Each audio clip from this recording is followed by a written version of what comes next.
This video is going to be about how I culture tigger pods. I don't normally do too many instructional videos.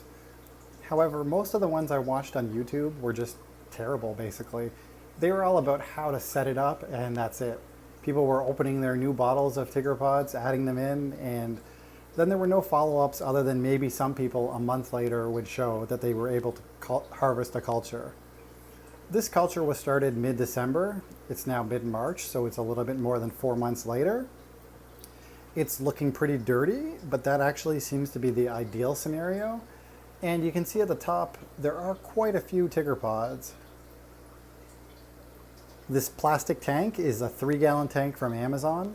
It cost about 30 bucks and it came with a bunch of junk. Now the only thing I'm using on it is a little LED light. You probably don't need this if the tank gets sunlight, but I have heard that light from above is better than the sides. With that being the case, I've been thinking about covering up this tank so that it only gets light from the top, but it doesn't seem to be a big problem. You can kind of see the little clouds. I've unfortunately got rotifers in this tank. If you work with rotifers, they end up everywhere. You really got to do this kind of stuff all in separate rooms if you want to be completely biosecure. The only filtration I have is this one marine pure sphere. It was just actually on the shelf, so I threw it in thinking it might help. Otherwise, that's really it in here. It's a dirty tank. It's not filled to the top, primarily because this makes it easy for me to pick up the tank and clean it out. I would say that you need to clean it between every 2 and every 3 months, and that would involve siphoning some of the crud from the bottom, but not all of it, and then changing some of the water. I don't really monitor the salinity in this tank. I started with fresh, newly mixed water that was 1.025, and very occasionally I might top it up, or I top it up with live phytoplankton, which has a lower salinity. You could, of course, mark it if you want to keep it exactly the same, but given that these guys are from tide pools where they're subjected to massive temperature and salinity swings, I don't really think it matters. You can see the pods are doing pretty good.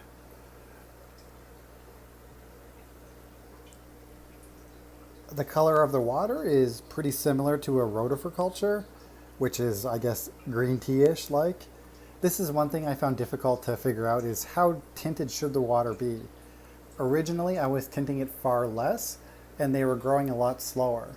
I was worried about polluting the water, but polluting the water doesn't seem to affect these guys. Now I'm going to show you all the stuff I use to harvest and maintain this culture. Other than that little plastic tank and freshly mixed seawater and maybe a splash of RO top-off, this is all I use for the culture.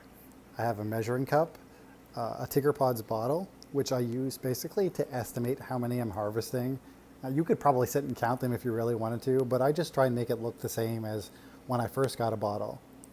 For food, I'm using a mixture of RG Complete, which is probably the best way to go. It's very concentrated and it has ammonia blockers in it, but because I'm in Canada and I have to pay really high shipping fees, I also use my own live phytoplankton. This is strictly Nanochloropsis. And then I have just a little bit of freshly mixed seawater here. How I harvest them is with this little contraption that took me 2 minutes to make. This is just an 1.5 inch piece of PVC. I cut a mesh 200 micron filter sock and glued on a little part of it here. So basically all I do is go into the tank and scoop them up like this, and then I will rinse them out in the measuring cup with a little bit of fresh seawater. It's quite easy to do and it takes just a few minutes. Originally, I was doing this with a 53 micron screen, which is what I use for my rotifers. And while this was catching all of them, it was also catching the juveniles. And catching the juveniles meant that my culture was not growing as fast. Switching to this has made a big difference. And it also means that my bottles are all uniform adults. So again, I just kind of eyeballed this until I got to what I thought was a full bottle. And this is how much I will harvest.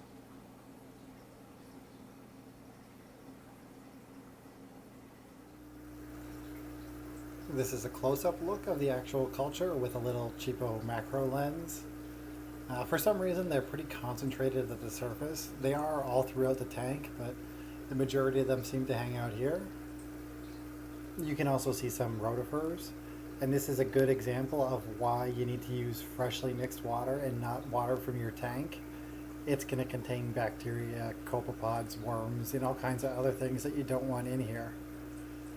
The rotifers don't seem to be too big of a deal, and I probably could get them out, but it's a lot of work, so for now I'm just going to leave them. The biggest things I have learned is to feed them more. Keeping the water at this color seems to be a big difference, and also getting rid of the airline does seem to have helped for whatever reason. Originally I had a slow drip rate, but now that it's just standing water, they actually seem to be doing a lot better.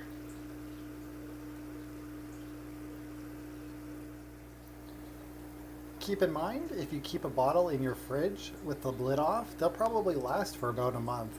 So whatever you do to your culture in the first month, it's probably not going to kill them. It takes a little while to get the hang of things. The best thing to do is just keep an eye on things and make small adjustments when you think you have to. If you have any questions, I'll be happy to answer them. You can, of course, email Reef Nutrition, and they're very helpful and will return your email. But of course, there is some proprietary information that they're not going to share. Overall, I think these guys are quite simple to culture, and I'm looking forward to trying other species of copepods. Thanks for watching, and happy culturing!